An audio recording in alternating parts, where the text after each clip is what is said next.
आज मी तुमच्यासोबत एक अशी रेसिपी शेअर करणार आहे ती माझ्या खूप जवळची आहे, ती म्हणजे नानकटाई। मी ही नानकटाई ना ओव्हन ना कुकर आणि कुठलाही शॉर्टकट यूज न करता परफेक्ट अशी नानकटाई बनवलेली आहे। चला आता टाईम वेस्ट न करता आपण नानकटाई बनवायला सुरुवात करू। सगळ्यात आधी सगळ्यांना हॅपी दिवाळी इन ॲडव्हान्स। नानकटाईसाठी मी अर्धा कप तूप घेतलेलं आहे। हे तूप मी रूम टेम्परेचरचं घेतलेलं आहे। हे लक्षात घ्या, येथे ऑइलचा वापर करायचा नाही। जर तूप नसेल तर तुम्ही डालडाचा वापर करू शकता, पण खरं सांगू परफेक्ट टेक्स्चरसाठी ना तूपच बेस्ट आहे। आता या मध्ये मी अर्धा कप पिठी साखर टाकलेली आहे आणि ते चांगलं मिक्स करून घ्यायचं आहे। जोपर्यंत मिक्स करायचं आहे की त्याचा कलर पूर्ण व्हाईट होत नाही आणि क्रीमी स्ट्रक्चर येत नाही, तोपर्यंत मिक्स करत राहा। या स्टेपला 8 ते 10 मिनटं लागू शकतात, पण ही स्टेप अजिबात स्किप करू नका। यामुळे नानकटाई एकदम सुपर सॉफ्ट अँड डिलिशियस बनते, बघू शकता। त्यानंतर ड्राय इन्ग्रेडियंट आपण ह्यामध्ये टाकायचे आहेत। त्यासाठी 1 कप मैदा, अर्धा कप बेसन आणि 3 चमचे रवा, त्याचबरोबर अर्धा चमचा baking soda and baking powder. सगळ्यात शेवटी तुम्ही पिंच ऑफ सॉल्ट आणि विलायची 1 चमचा विलायची पावडर टाका। याशिवाय दुसरं काहीही ॲड करायचं नाही। आता हे सगळे ड्राय इन्ग्रेडियंट आपण एकदा चाळून घेऊ, त्यामुळे जे पीठ आहे ते खूप हलकं बनते।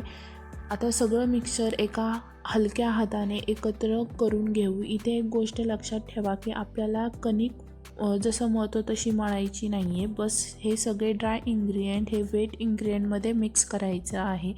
जर तुम्हाला वाटलं की मिक्सर हे खूपच ड्राय होत आहे, गोळा होत नाही, तर तुम्ही वरून 1 किंवा 2 चमचे पीठ ॲड करू शकता, पण पाणी किंवा तेल यूज करू नका। आणि त्याचबरोबर आता ह्यासाठी तुम्हाला प्रश्न पडला असेल की पीठ कसं हवं, तर पीठ हे हातात जर पीठ घेतले तर त्याचा गोळा झाला पाहिजे। जर असं होत असेल तरच परफेक्ट टेक्स्चर आहे। आता याला 30 मिनटं आपण फ्रीजमध्ये ठेवूया, कारण कूलिंगमुळे तूप थोडं टाईट बनतं आणि जेव्हा आपण नानकटाई बेक करतो तेव्हा तूप मेल्ट होऊन नानकटाईला चांगले असे ब्रेक्स पडतात। ही स्टेप बिलकुल स्किप करू नका, तोपर्यंत बाकीची तयारी करू शकतो। आता 30 मिनटानंतर एका गोलाकार चमच्याच्या साहाय्याने किंवा हेल्पने इक्वल साईजची नानकटाई तयार करून घेऊ।